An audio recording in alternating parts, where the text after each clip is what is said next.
নমস্কার, আমি মিলন স্যার, পাল একাডেমি সেন্টারে তোমাদের সকলকে জানাই স্বাগত। আমি আজকে চলে এসেছি তোমাদের কাছে জেনারেল নলেজের আরেকটি ক্লাস নিয়ে।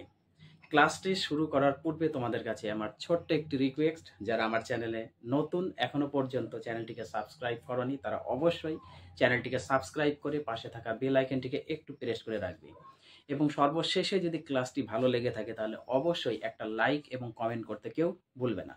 তাহলে চলো আর সময় নষ্ট না করে আমরা সরাসরি চলে আসি এবার প্রথম কোশ্চেনে। দেখো কি বলেছে, জিকের বলেছে খাইবার পাস কোথায় অবস্থিত।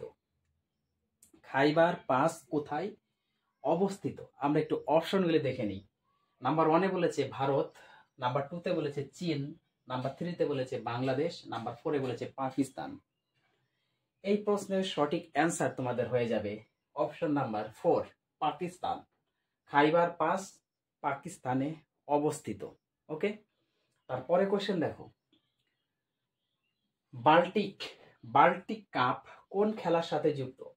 বাল্টিক কাপ কোন খেলার সাথে যুক্ত? অপশন নাম্বার 1 বলেছে ক্রিকেট, 2 বলেছে সাঁতার, 3 বলেছে পোলো, 4 বলেছে ফুটবল। এই প্রশ্নের সঠিক অ্যান্সার তোমাদের হয়ে যাবে অপশন নাম্বার 4, ফুটবলের সাথে যুক্ত।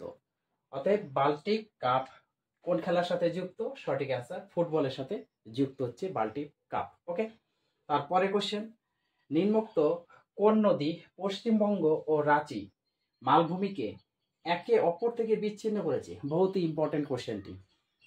কি বলেছে, নিম্নোক্ত কোন নদী পশ্চিমবঙ্গ ও রাঁচি মালভূমিকে একে অপর থেকে বিচ্ছিন্ন করেছে? আমরা অপশনগুলি দেখে নিই। অপশন নাম্বার 1 বলেছে দামোদর নদী, অপশন নাম্বার 2 বলেছে কোপাই, অপশন নাম্বার 3 বলেছে সুবর্ণ রেখা, অপশন নাম্বার 4-এ বলেছে ময়ূরেশ্বর।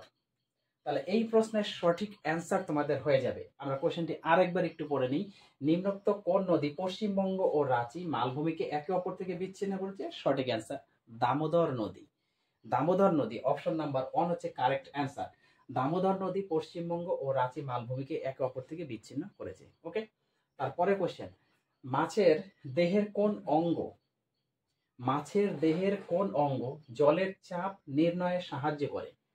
মাছের দেহের কোন অঙ্গ জলের চাপ নির্ণয়ে সাহায্য করে? অপশন নাম্বার 1 আমরা একটু পড়ে নিই। কি বলেছে, স্পর্শ ইন্দ্রিয় রেখা, অপশন নাম্বার 2 বলেছে পুচ্ছ পাখনা, অপশন নাম্বার 3 বলেছে বক্ষ পাখনা, অপশন নাম্বার 4 বলেছে পৃষ্ঠ পাখনা। এই প্রশ্নের সঠিক অ্যান্সার তোমাদের হয়ে যাবে স্পর্শ ইন্দ্রিয় রেখা। ওকে, তাহলে মাছের দেহের কোন অঙ্গ জলের চাপ নির্ণয়ে সাহায্য করে? সঠিক অ্যান্সার অপশন নাম্বার 1, স্পর্শ ইন্দ্রিয় রেখা। তারপরে কোশ্চেন, বিশ্বের সর্বপ্রথম পরিকল্পনা কোন দেশে চালু হয়? বিশ্বের সর্বপ্রথম পরিবার পরিকল্পনা কোন দেশে চালু হয়? অপশন নাম্বার 1 বলেছে ভারত, অপশন নাম্বার 2 বলেছে চীন, option number 3 America, option number 4 England. তাহলে এই প্রশ্নের সঠিক অ্যান্সার তোমাদের অপশন নাম্বার 1, ভারতে। বিশ্বের সর্বপ্রথম পরিবার পরিকল্পনা কোন দেশে চালু করা হয়? ভারতে। ক্লিয়ার? তারপরে কোশ্চেন দেখো কি বলেছে, নিচের কোন স্থানটি তাঁত বস্ত্র বয়ন কেন্দ্র হিসাবে খ্যাত? নিচের কোন স্থানটি তাঁত বস্ত্র বয়ন কেন্দ্র হিসাবে খ্যাত? নাম্বার 1-এ বলেছে চান্দেরি, নাম্বার 2 বলেছে কানপুর, নাম্বার 3 বলেছে ত্রিবান্দন, নাম্বার 4 বলেছে জগদ্দলপুর। তাহলে এই প্রশ্নের সঠিক অ্যান্সার কি হয়ে যাবে? সঠিক অ্যান্সার তোমাদের হয়ে যাবে অপশন নাম্বার 1, চান্দেরি। তাহলে নিচের কোন স্থানটি তাঁত বস্ত্র বয়ন কেন্দ্র হিসাবে খ্যাত? চান্দেরি তাঁত বস্ত্র বয়ন হিসাবে খ্যাত। ক্লিয়ার? তারপরে কোশ্চেন দেখো কি বলেছে, পশ্চিমবঙ্গের কোন জেলায় সবচেয়ে বেশি তামাক উৎপন্ন হয়? এই কোশ্চেনটি বহুত ইম্পর্টেন্ট কোশ্চেন, অনেকবার এক্সামে কিন্তু এসেছে। পশ্চিমবঙ্গের কোন জেলায় সবচেয়ে বেশি তামাক উৎপন্ন হয়? পশ্চিমবঙ্গের কোন জেলাতে? আমরা অপশনগুলো একটু দেখে নিই। নাম্বার 1 কোচবিহার, নাম্বার 2 বলেছে মালদা, নাম্বার 3 বলেছে বীরভূম, নাম্বার 4 বলেছে মুর্শিদাবাদ। তাহলে এই প্রশ্নের সঠিক অ্যান্সার হয়ে যাবে অপশন নাম্বার 1, কোচবিহারে। ওকে, তাহলে পশ্চিমবঙ্গের কোন জেলায় সবচেয়ে বেশি তামাক উৎপন্ন হয়? পশ্চিমবঙ্গের কোচবিহার জেলাতে সবচেয়ে বেশি পরিমাণে তামাক উৎপন্ন করা হয়ে থাকে। তারপরে কোশ্চেন দেখো, HCl, আশা করি সকলেই নাম জানো।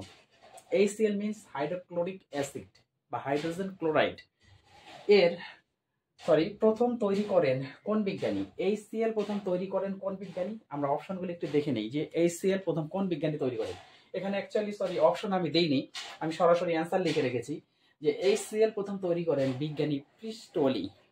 1772 সালে, সালটা একটু মনে রাখতে হবে, 1772 সালে বিজ্ঞানী প্রিস্টলি কিসের থেকে? সমুদ্রের লবণ থেকে এই HCl উৎপন্ন করেন বা তৈরি করেন। ওকে, তারপরে কোশ্চেন, পশ্চিমবঙ্গে কোন ধরনের জলবায়ু দেখা যায়? পশ্চিমবঙ্গে কোন ধরনের জলবায়ু দেখা যায়? পশ্চিমবঙ্গে কোন ধরনের জলবায়ু দেখা যায়? আমি কোনো অপশন দিইনি, সরাসরি অ্যান্সার লিখে রেখেছি। পশ্চিমবঙ্গে ক্রান্তীয় মৌসুমী জলবায়ু লক্ষ্য করা যায় বা দেখা যায়। পশ্চিমবঙ্গে ক্রান্তীয় মৌসুমী জলবায়ু দেখা যায়। তারপরে কোশ্চেন বলছে, কোন নদীকে সিকিমের জীবনরেখা বলা হয়? বহুত ইম্পর্টেন্ট, কোন নদীকে সিকিমের জীবনরেখা বলা হয়? সঠিক অ্যান্সার তোমাদের হয়ে যাবে তিস্তা নদীকে সিকিমের জীবনরেখা বলা হয়। তারপরে কোশ্চেন, ধানসিঁড়ি হস্তি সংরক্ষণ কেন্দ্রটি কোন রাজ্যে অবস্থিত? ধানসিঁড়ি হস্তি সংরক্ষণ কেন্দ্রটি কোন রাজ্যে অবস্থিত? সঠিক অ্যান্সার আসাম রাজ্যে রয়েছে এই ধানসিঁড়ি হস্তি সংরক্ষণ কেন্দ্রটি। ক্লিয়ার? তারপরে কোশ্চেন দেখো, সুগন্ধি তেল প্রস্তুতকারী উদ্ভিদ কোনটি? সুগন্ধি তেল প্রস্তুতকারী উদ্ভিদ কোনটি? মানে সুগন্ধি তেল প্রস্তুত করতে কোন কোন ধরনের উদ্ভিদ ব্যবহার করা হয়ে থাকে সেই কথাটি বলেছে। তাহলে চন্দন, তারপরে লেমন ঘাস আর সিট্রোনেল্লা। চন্দন, লেমন ঘাস, সিট্রোনেল্লা। ওকে, এইগুলি উদ্ভিদ থেকে সুগন্ধি তেল তৈরি করা হয়ে থাকে। কি কি? চন্দন, লেমন ঘাস আর হচ্ছে সিট্রোনেল্লা। তারপর হচ্ছে মোপলা বিদ্রোহ কোথায় সংগঠিত হয়েছিল? মোপলা বিদ্রোহ কোথায় সংগঠিত হয়েছিল? মোপলা বিদ্রোহ হয়েছিল কেরল রাজ্যে। ওকে, কেরল রাজ্যে মোপলা বিদ্রোহ সংগঠিত হয়েছিল। আজকে লাস্ট প্রশ্ন দেখো কি বলেছে, অমরকণ্টক মালভূমির কোন পাহাড় থেকে? বহুত ইম্পর্টেন্ট কোশ্চেনটি। অমরকণ্টক মালভূমির কোন পাহাড় থেকে নর্মদা নদীর উৎপত্তি হয়েছে? বোঝা গেল কোশ্চেনটি? বলেছে অমরকণ্টক মালভূমির কোন পাহাড় থেকে নর্মদা নদীর উৎপত্তি হয়েছে? সঠিক অ্যান্সার হয়েছে মৈকাল পাহাড় থেকে কি হয়েছে? এই নর্মদা নদী উৎপন্ন হয়েছে। কিসের মালভূমি? অমরকণ্টক মালভূমির। ওকে, তাহলে অমরকণ্টক মালভূমির এই মৈনাক পাহাড় থেকে নর্মদা নদীর উৎপন্ন হয়েছে। তাহলে এই ছিল হচ্ছে তোমাদের আজকের জিকে বা জেনারেল নলেজের পার্ট নাম্বার 2 অ্যাকচুয়ালি। আশা করি এই কোশ্চেনগুলি নিয়ে তোমাদের কোথাও সন্দেহ নেই। বহুত ইম্পর্টেন্ট কোশ্চেন, যতগুলো আমি এখানে লিখে রেখেছি প্রত্যেকটি ইম্পর্টেন্ট কোশ্চেন। ওকে, ক্লাসটা যদি ভালো লেগে থাকে তাহলে অবশ্যই কেউ লাইক করতে কিন্তু ভুলবে না, এবং যদি সমস্যা হয়ে থাকে অবশ্যই আমাকে একটা কমেন্ট বক্সে কমেন্ট তোমরা জানাবে। তাহলে আমি আজকের মতো এখানে শেষ করছি, আবার দেখা হচ্ছে তোমাদের সাথে আমার পরবর্তী পার্ট নিয়ে।